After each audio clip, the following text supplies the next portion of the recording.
La ilaha illallah, la ilaha illallah, la ilaha illallah, Muhammadur Rasulullah, la ilaha illallah, la ilaha illallah,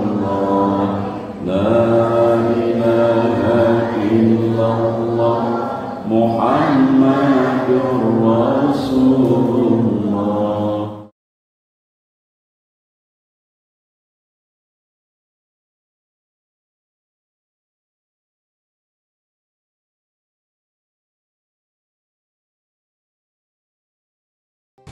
Assalamualaikum warahmatullahi wabarakatuh. Bismillahirrahmanirrahim. Bismillahi tawakkaltu ala Allah, wala hawla wala quwwata illa billahil aliyyil azim. Subhanallah walhamdulillahi wa la ilaha illallah wallahu akbar, wala hawla wala quwwata illa billahil azizil hakim. Sallallahu ala sayyidina Muhammad sallallahu alaihi wasallam wa ala alihi wa sahabatihi ajma'in.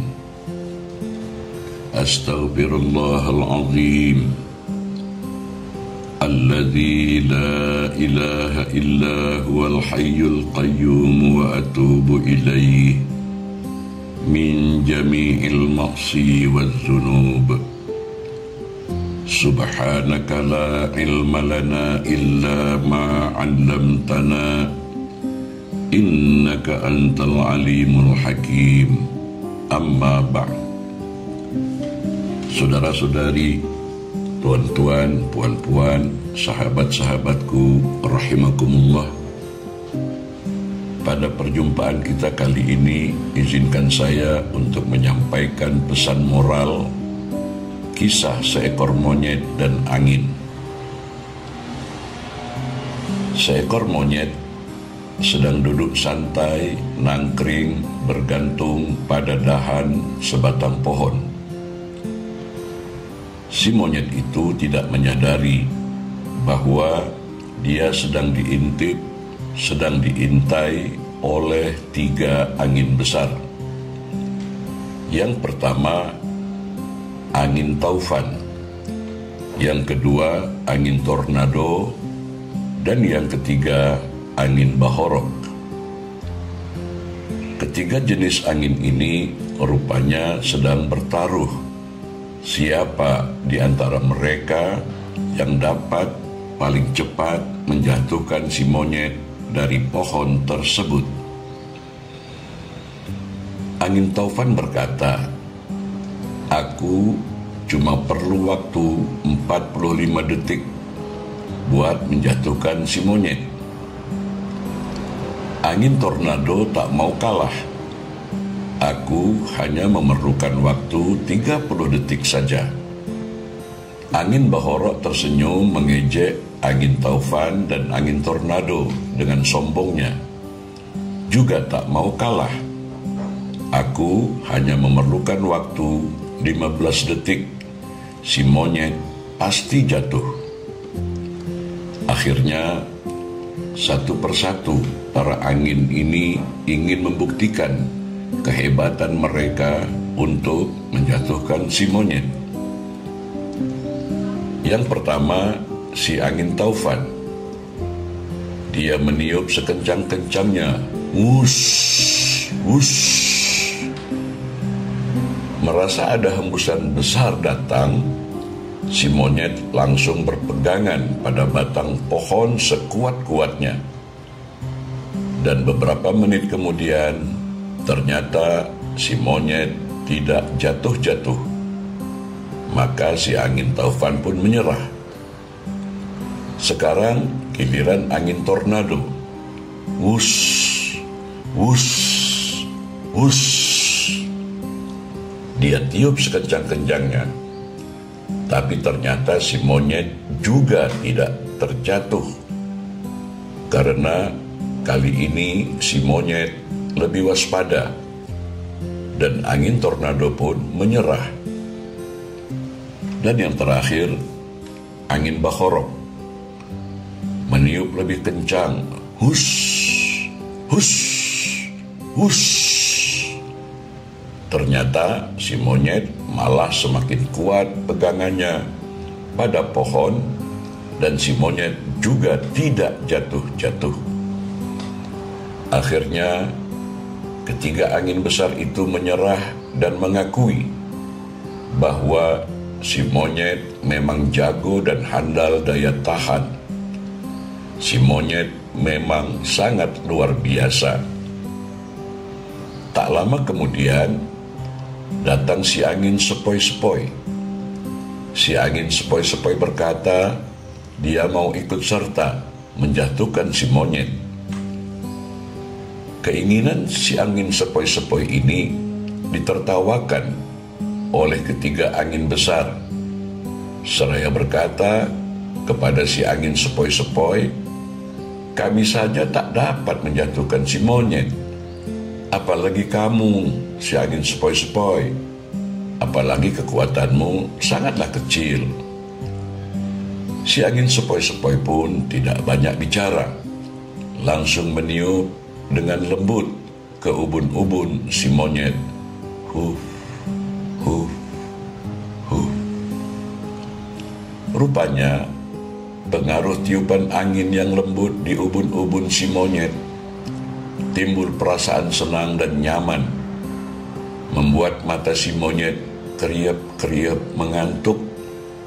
Si monyet pun tertidur dan terlelap, yang kemudian terlepaslah pegangan tangan si monyet, dan akhirnya si monyet terjatuh ke bumi.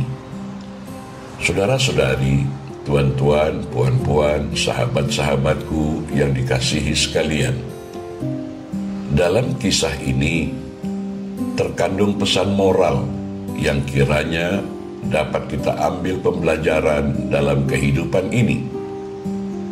Kita manusia ketika diuji dengan kesusahan dan penderitaan, didera dengan malapetaka, kita dapat kuat, bahkan lebih kuat dari sebelum kita mendapat kesusahan, sebelum kita mendapat penderitaan dan malapetaka. Tetapi ketika kita diuji dengan berbagai-bagai kenikmatan, kesenangan, kelimpahan, kekayaan, kekuasaan, dan kejayaan, disinilah banyak terjadi kita manusia jatuh seperti bintang gemintang berjatuhan. Wa idzan nujumun kadarat, dan apabila bintang gemintang berjatuhan, amilat nafsum ma ahdarat, setiap jiwa akan mengetahui apa yang telah dikerjakan. Al-Quran surah yang ke-81, surat At-Takwir ayat 2 dan ayat 14. Saudara-saudari, tuan-tuan, puan-puan, sahabat-sahabatku, rahimakumullah, kebanyakan kita manusia terlena dan terbuai di saat kita mendapat berbagai-bagai kenikmatan, kesenangan, kelimpahan, kekayaan, pangkat dan jawatan, kekuasaan, dan kejayaan-kejayaan lainnya. Oleh karenanya, mari kita menjalani kehidupan dengan kecerdasan akal dan kesadaran kalbu. Jangan sampai kita terlena dan terbuai. Tetaplah tawadhu, rendah hati. Jangan sombong dan takabur. Mawas diri, eling lan waspada, hidup penuh kesederhanaan. Berbuatlah kebajikan berupa amal soleh dan ihsan. Berhati-hati dalam segala tindakan, perbuatan, dan ucapan. agar kita senantiasa dalam bimbingan, lindungan, dan pertolongan dari Allah Subhanahu wa Ta'ala dalam setiap gerak langkah kita meniti hidup dan kehidupan ini. Karena bukan teguran dan kritikan yang terkadang dapat kita jatuh, tetapi sanjungan dan pujian. Inilah pembelajaran yang harus kita amalkan ketika kita menunaikan ibadah salat, membaca, mengucap, dan berikrar dalam surat Al-Fatihah, Alhamdulillahi Rabbil Alamin. Segala puji dan sanjungan hanya milik Allah, Tuhan semesta alam. Sekian dan demikian perjumpaan kita kali ini. Semoga bermanfaat dan berkah untuk kita semua. Amin ya Arhamar Rahimin. Terima kasih di atas perhatiannya. Mohon maaf bila ada kesilapan dan kekurangan. Wallahul muwaffiq ila aqwamit thariq. Wassalamualaikum warahmatullahi wabarakatuh. La ilaha illallah, la ilaha illallah, la ilaha illallah, Muhammadur Rasulullah, la ilaha illallah, la ilaha illallah, la ilaha illallah, Muhammadur Rasulullah.